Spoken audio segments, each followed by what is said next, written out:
Mr. Limbaugh.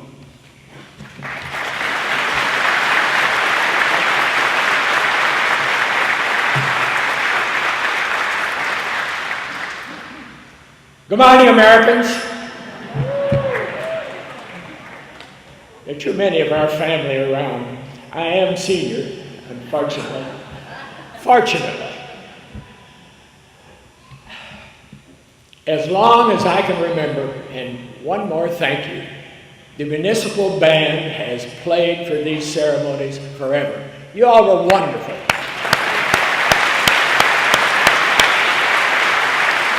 There's nothing like a little toe-tapping music to get a good event like this commenced. There's not every place in the world where people in that country can meet like this. Are we not fortunate?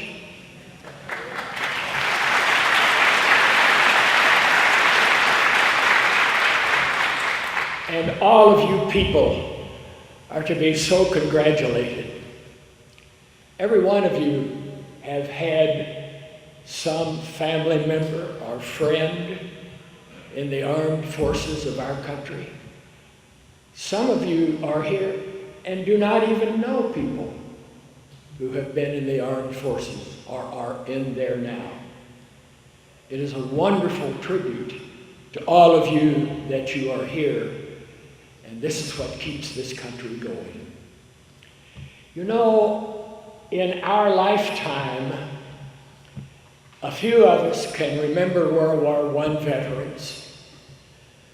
We do remember a number of World War II veterans and the Korean War veterans.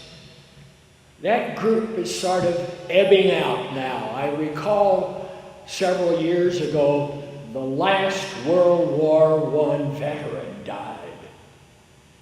And World War II and Korean veterans are ebbing. Our ranks are small. There are still many veterans from Vietnam and many, many veterans from all of the Gulf Wars. Those who are veterans and those who are still there protecting us. It is such a tribute that we can invoke today to pay our respect, our gratitude and appreciation to all of those wonderful people who make it possible for us to be here. Traditionally, speakers at an event like this have talked about all of those wonderful people, particularly some of these great vets on the front row here. You should see them. They're inspirational, as are many of you in the audience. And we talk about those people within our remembrance.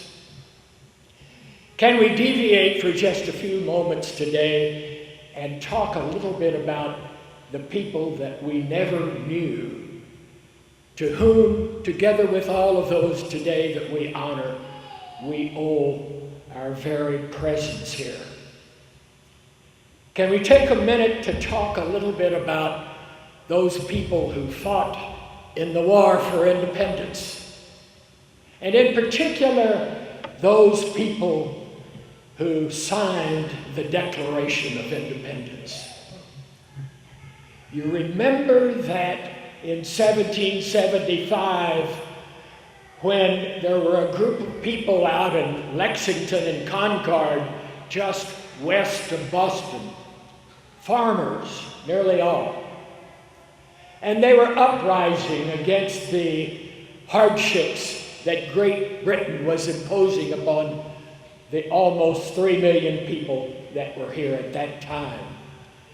The British troops came out from Boston and they fired on those 40 or 50 farmers there, killing 7 or 8 of them and wounding several. And the war began then. And you remember that Washington was selected as commander-in-chief of the army. And he began the fight in the harbor of Boston against a country that had the greatest military units, Army and Navy, the world has ever seen, the Empire of Great Britain. And he had nothing but a bunch of ragtag soldiers not trained, but wanting to fight for their freedom. And the war continued through 1976 down into New York, and then in that Christmas of '76, when Washington surprised everyone crossing the Delaware and captured all of the British Hessian troops at Trenton, New Jersey. Earlier in that year, the Continental Congress had met in the first part of June in Philadelphia. And they suggested to themselves, we are fighting a war to be free and independent. We need to make some kind of statement to tell Great Britain why we think we should be free and independent. And they gave that job to Thomas Jefferson. And in just a 2-week period, he was able to write the Declaration of Independence. And you remember, and we paraphrase as to what he said, here are some of the reasons we have this right. You, the British Empire, you make us here in the colonies quarter your soldiers in our homes. You make us feed them and give them a bed to sleep on. You take our merchant ships that are private and doing nothing but engaged in the ability to trade with other nations, and you confiscate and board those ships and take all of their cargo. You put all of our people in jail when they can't pay their bills. You do not give anybody the right of a legal procedure if they have been wronged. And for all of these things, we should have our redress, and we have the right to be free and independent. And so the document was dated July the 4th. Only 2 people were still in Philadelphia then. Everybody else had gone home. John Hancock and one other signed. The document was not signed by the remainder until they came back in session in late July and in the first part of August. And finally, near the middle of August, all 56 people signed the Declaration of Independence. They were an interesting group. There were 16 farmers who signed, 24 lawyers. There were 9 businessmen who signed. There were 4 doctors. There were 2 college presidents who signed, and even a minister signed the Declaration of Independence. And Jefferson had a way with words. And you remember he said in this that we recognize that all men are created equal, and that they are endowed by their Creator with certain inalienable rights, that among these rights are life and liberty and the pursuit of happiness.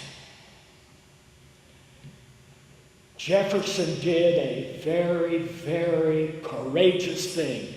At the end of that document, he had these words, and we paraphrase a little, so that when everybody came in to sign, it said, to protect these rights.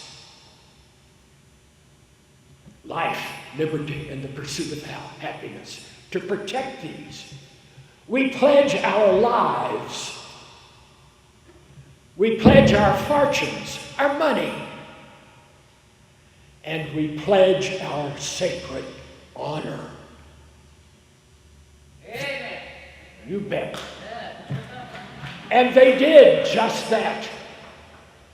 After the document was signed, the British saw it, and all of these 56 signers were hunted as criminals. Nearly all of them fought in the war. Over a dozen were killed in the Revolutionary War. Many were wounded severely. 17 had their homes destroyed. 5 of them were buried in graves as unknown people. And finally, at a later date, their identities were discovered. All of them lost most of their possessions. Many of them had their wives and their children imprisoned, and many of them were tortured while they were imprisoned. And through it all, not one defected. Not one of the 56 signers, suffering all of that hardship, defected. They stuck to their guns. Very quickly, hear the story of a few of the signers. Francis Lewis was a farmer up in upstate New York. In some way, the British found out that he was about to sign some document in New York. And they sent an emissary down and said, "We've taken your wife prisoner. Whatever you're going to do, don't do it. If you're going to sign something, don't sign it, and we'll release your wife. Otherwise, she will remain our prisoner." Francis Lewis went right ahead and signed his name.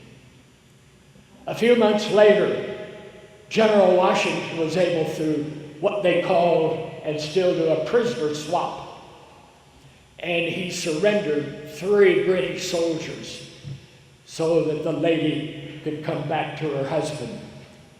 6 months after that, because of the hardships she suffered, she died.